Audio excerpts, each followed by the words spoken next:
Yo, what up, YouTube, man? Yo, what up, man? How's it going, man? This is Van Eats Nomad, man. And yeah, man, I'm coming back at you, man, with another fine cooking here in the van, man. Part of Van Boy Chronicles, man. So yeah, man, I'm gonna show you what I got here. We're gonna get to cooking, man, because I am hungry and, you know, I'm gonna have to donate in a few days, and I want to have enough resources to where I'm good. So yeah, man, let's do this, man. All right, man. Van Eats Nomad, man, and the butane baddie, man.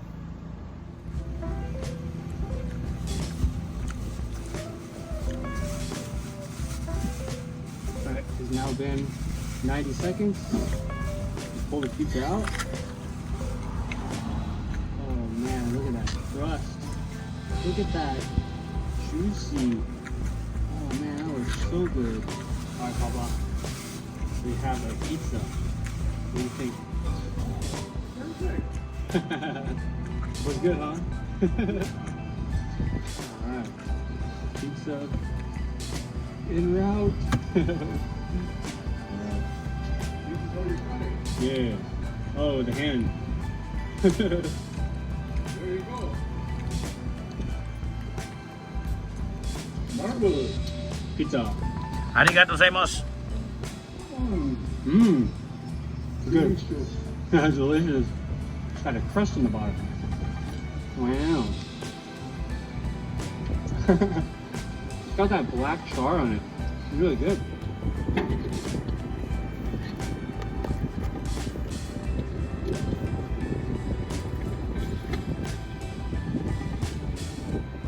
Yeah.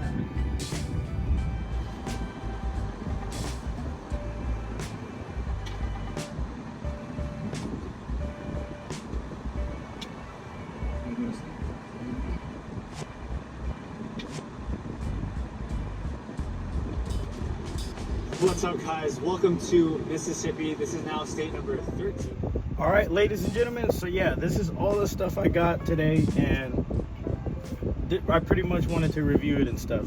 So yeah, check this out, man. I got this egg holder stuff because my eggs used to break in here and I don't want them to break anymore. So I got this egg thing. This is gonna be very useful because, you know, I always needed one of these because my eggs kept breaking because I didn't secure them properly. So this is gonna work very good. I got an extra butane fuel here. Luckily this was the last one left, so I picked this one up. Yeah, man. So yeah, man, I got everything we need here to make our double dale at home or at van home double cheeseburgers right here. I'm gonna put some no sugar uncured bacon in there because it was on sale for like $4, and I think I could finish all that by myself. I need all the protein I need, and I got this for sale for $7.13. Pretty nice, nothing so crazy. I got some onion powder and some sandwich spread, pretty good. Check this out, man. I got some singles, Kraft singles. I really love this cheese, man. I don't know what I would do without this cheese, man, like, to be honest with you.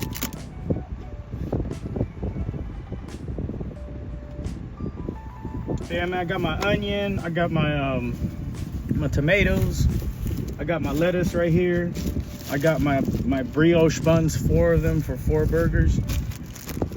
It's all good, man.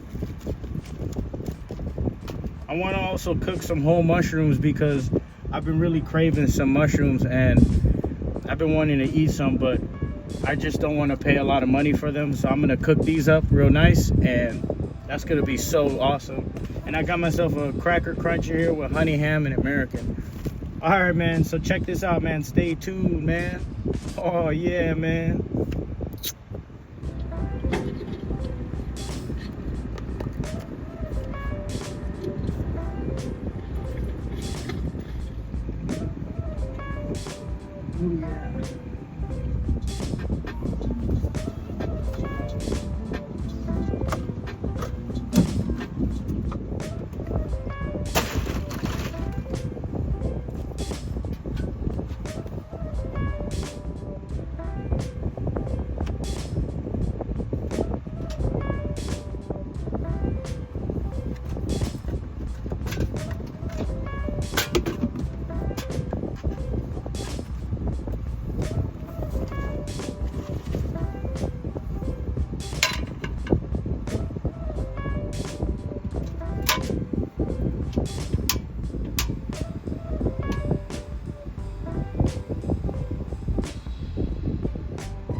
Okay, so this was all frozen.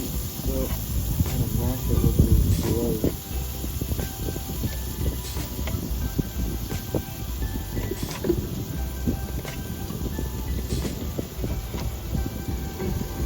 And we're gonna get some arugula.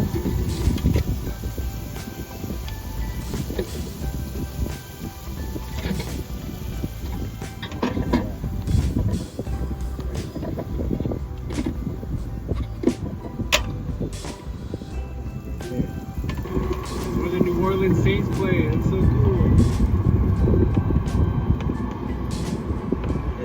We made it to the Charger near the French Quarter, but it is a parking garage and it's coated.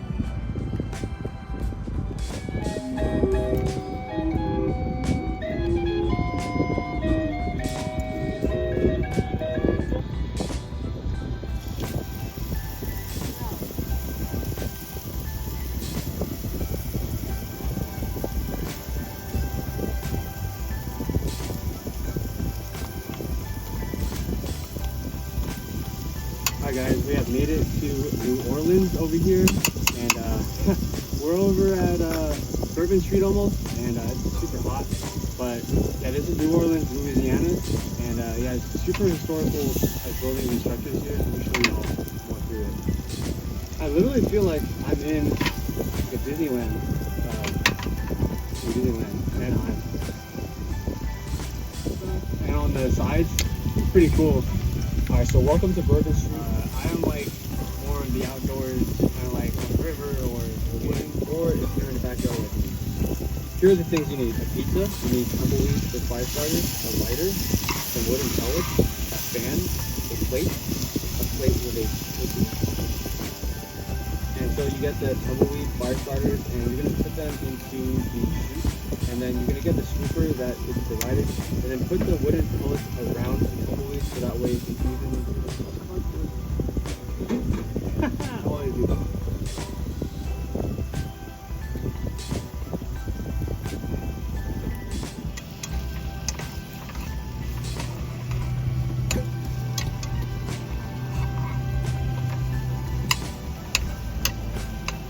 If you guys are new to the channel, I don't have a passenger seat for today out of here. And the Missouri River. And yeah, some fun facts while we're here, we're traveling, we're having a good time, and we're headed towards Florida. We're gonna pass up Alabama soon, so we're gonna take a little video and picture with the Alabama sign. Alright guys, we have made it to the sign. I want you to give me your best southern accent, alright? We're gonna do it together. Sweet home Alabama. Yeah, we in the South, man. This is cool. Welcome to state number 14. Hell yeah. So we're literally in Alabama. And head across the street. How cool is that? Alright guys, we have made it to Florida. Home where the alligators roam free. Home of the orange and the sunshine state. We're gonna get a little video with the sign over there. Alright y'all, we have made it. Oh my god, we're in Florida. The first time I've ever been in Florida. I've never been here in my entire adulthood life. I'm from Hercules, California, from the Bay Area, so this is something totally new for me. And now this makes state number 15 out of 50 of the 50 state road trip. Here we go.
there's 3 configurations here. Now we'll be talking about, like I said, specifically the top of the case, and that's fine because in this configuration that they're showing, the ABC configuration here, they show those basically as all intake. I'm assuming there's no arrows on there.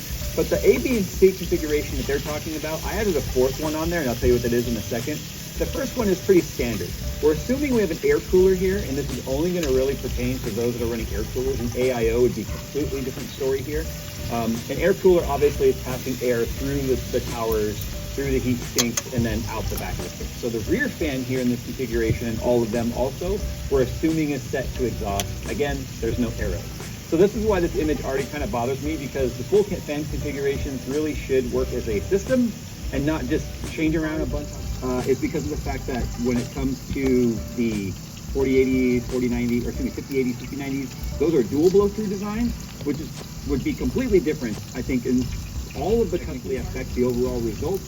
So I'm trying to mimic what I'm seeing right here in this image as best I can, and this image does not have a dual flow-through design.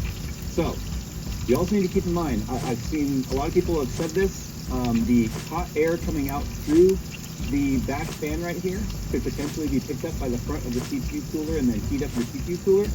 That has been debunked. It's actually been debunked quite a bit. We debunk it in today's video, you'll see. But more importantly, I know you all want to take Steve's word for it. He has the technology and the Schlieren camera and all that to be able to actually see the heat. You can visually see the heat.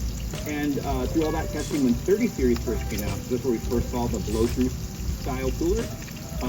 Initially, when the pictures of those launched, they were like, oh my God, that's just going to heat your CPU up. That's terrible, terrible, terrible. It literally doesn't matter.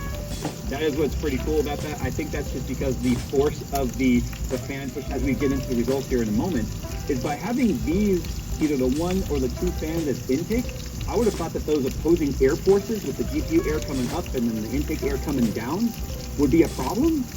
But I'll be honest, all the exhaust makes out the rear anyway, because the front fans are pushing so much CFM, everything is shoved to the back anyway.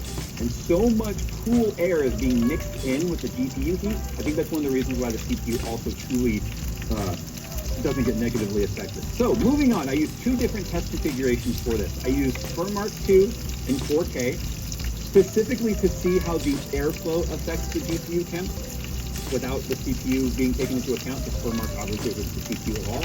And then I used 55.29 and 55.71. We have about 0.55 to 0.6 of a degree difference across the board. Now that's specifically for the GPU. The CPU, as you can see here, the coldest actually was the 3 intake, and that makes sense because I think a lot of that cold air is also blowing directly across these fins. These fins do allow air to come through in different ways, so it's just blowing more cold air at the CPU, which obviously helps. But again, from the hottest temp on there at 51.42 with the 2 intakes and 1 exhaust versus the 3 intakes, a difference of 40. If we zoom in and you take a look at the temperatures, you can see that there is a 1. I'm pretty much ready here. Between the Let's get to making these burgers. And then same thing, take a look at CPU. The CPU fluctuates a lot in gaming, so you can see the temperatures of the CPU just literally all over the place. But if you take a look at the purple line, you can see it's just slightly lower than everything else. That's the 3 intake. But again, when I say slightly, what we show like 1C. And if we look at Furmark, you can see graph over time. There's a slight increase in temperature, right? Because the averages only tell the average. It doesn't show what happened over time. You can see there's just a slight climb, barely a climb for all 4 configurations, which shows that it absolutely was not affecting our CPU temps whatsoever. So final thoughts here. In my opinion, it's the 2 cents in the name of the channel. The configuration that should really prioritize dust management more so than potentially even airflow or cooling for your. Obviously, as you go with like something like a 5090 or maybe even like a Threadripper or something like that, then we might see the numbers become a bit more separated. But we have to kind of pick a way here that really sort of represented more of the average consumer, or maybe upper average consumer, considering these are high-end components, because you do have to generate heat, which only begs to show that if you're running something like a 9700X and like a 5070 or a 3070, it matters even less because you're generating. Sorry even less guys. So heat yeah, from man. these. I got my bacon and So stuff if you're right gonna be here. running all intake on My the top, though, onions. I actually am I got thinking my I might run all my intake lettuce and stuff, on my and personal onion system. and I know I tomatoes and did this everything. with my personal rig with the radiators. I ate it's different with a radiator. I ate the Totally different with mushrooms, radiators. man, You want but to get as much fresh air it's all good, through man. the rads as possible. So like if I have a rad up top and a rad on the bottom, having fresh air come in through those. But then you need to, we're talking about a very efficient transfer of heat into a very focused area, which means now you need to be able to get that heat out of the system as fast as possible too. So your exhaust configuration is very important. So I've got some more playing around to do with mine, but it really doesn't matter. Just make sure you're filtering your intakes if you're doing that. Now, obviously, if you're doing a single intake or a two intake with a one exhaust, or you're mixing and matching on the top, unless you're going to go cutting your fan filter, you're not going to be able to efficiently filter the intakes and then have free flowing exhaust. There's no reason to filter your exhaust whatsoever, because that then is trapping the dust in the system. Technically, you want that dust to move out with the airflow if possible. Positive pressure is better when it comes to dust management because it makes sure that all of the air coming in is through fans. As long as those fans are filtered, then the dust is going to be caught by the filter, at least a majority of it. And then, it's just pushing air out every vent it possibly can, obviously through active air movement like an exhaust fan, or obviously, you have your passive exhaust, which would be, the pressure pushing itself through the vents. So it would be the IO vents or like a vent right here. Heck, even positive pressure in this case, if this was untaped, we would see air and smoke coming out the side right here. So it really just doesn't matter. Yeah. Oh, also one other thing I want to point out. One of the things I thought could potentially have happened that I was able to visually kind of represent doesn't happen is I thought if we were going to have like one intake right here and then these were exhaust, that the hot air could get picked up by the intake fan and then circulate hotter air through here and it would just slowly warm up. The force at which these fans is pushing the heat away is so strong that there literally is like a pressure. I got my wall double right here, Dell right and they there. don't interfere with each other. In fact, you can even see it with the smoke right here, that the smoke is rising so fast, and by moving it left and right, you can see the physical divide. It is not swirling back around into the intake. In fact, when I had two intake, one exhaust, the best we got was a little like swirl, but the swirl still went up. The swirl didn't go into the fan, it went up, and it just looked like a little dirt devil. You would have to be moving the fan so slowly to have one pick up the other and create an actual vortex this way that you would be getting warm already because of the lack of heat exchange rate. So it's a wash. There we go. I saw this picture and it bothered me when I saw it because I thought it looked like a bunch of horseshit, and it kind of works out to be that way. So what's your guys' best fan config? As you can see, in our instance, in this scenario, it didn't matter.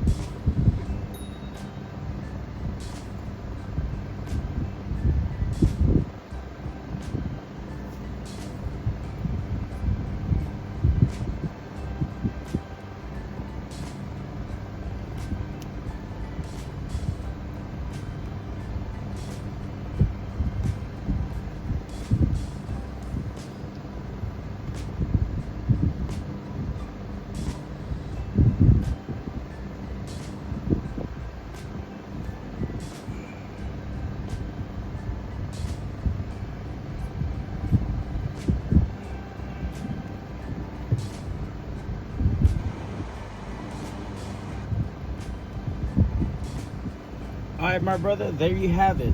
2 double Dells ready to be eaten and enjoyed by me. They got bacon, they got tomato, they got onion, brioche bun with butter. I mean, we're talking A1 class here. So if you wouldn't want to eat this, I don't know what kind of human you are. But look at this, man. This is beautiful. This is wonderful. This is gonna fill me up like for a day or so. This is awesome. You can't go wrong with this, my brother.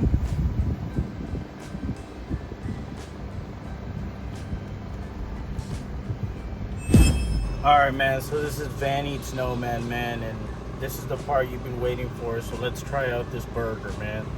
Check that out, man. Wow, that's a nice burger.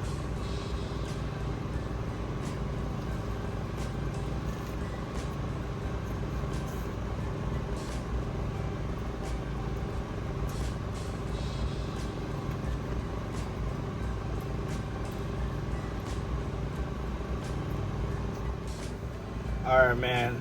So yeah, man, that first bite was delicious, man. This is very good. And I just gotta say that if you ever want to try this for yourself, you probably should.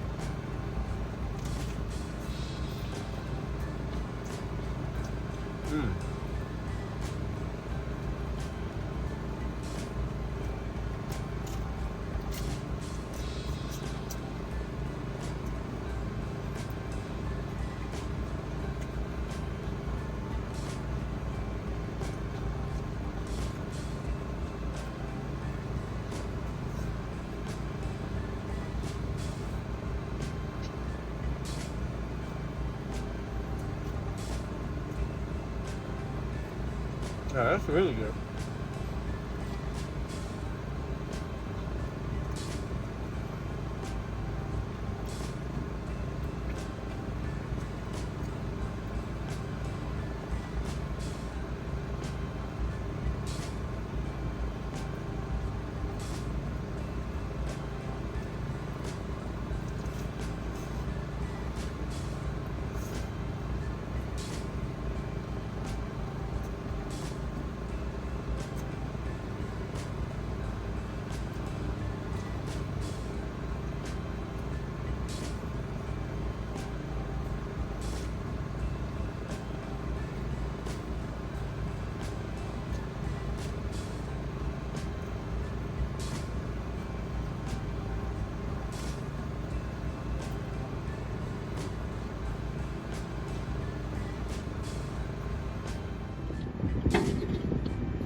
All right, man, so my other phone died, man, but this is the second burger, man, and we're gonna get into it, man. And look at this burger, brother. The double dale with bacon, man.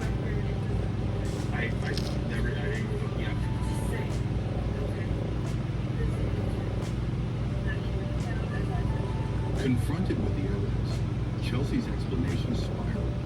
She blames Really good flavor. lack of sleep, even past brain surgery.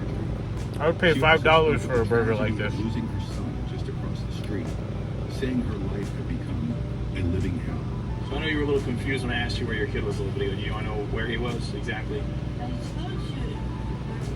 Where was he in the house? I was in the house. Right, that's what I'm getting at. So I'm just going to tell you where he was in the house. He was hiding behind a chair in that room alone, naked, next to this knife.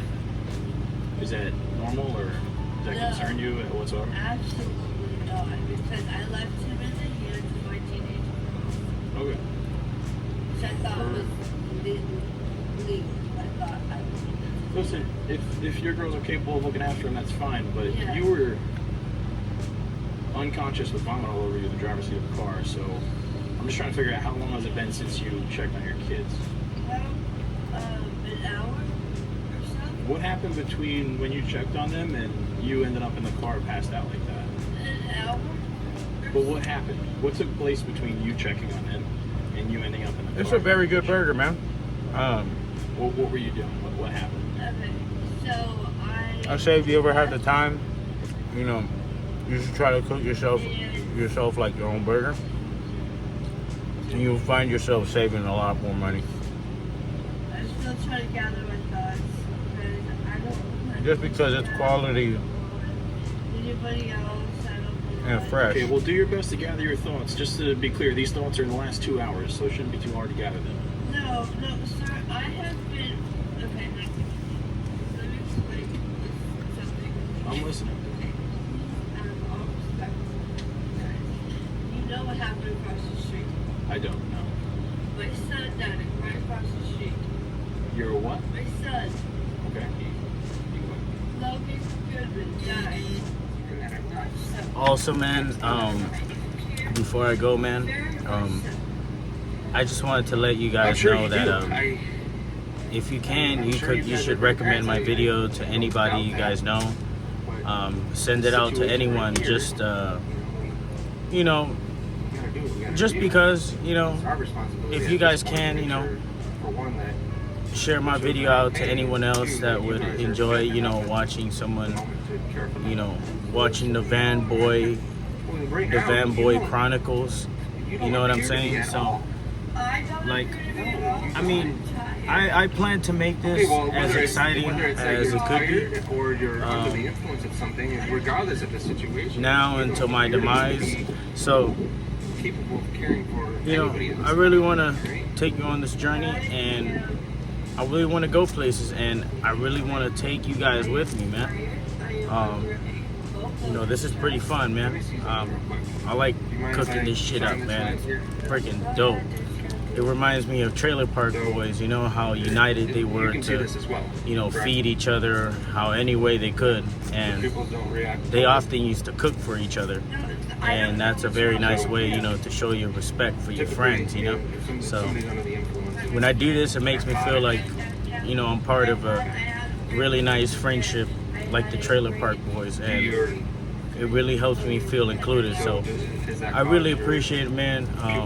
And yeah, man, that's on PS, man. All right, man, peace.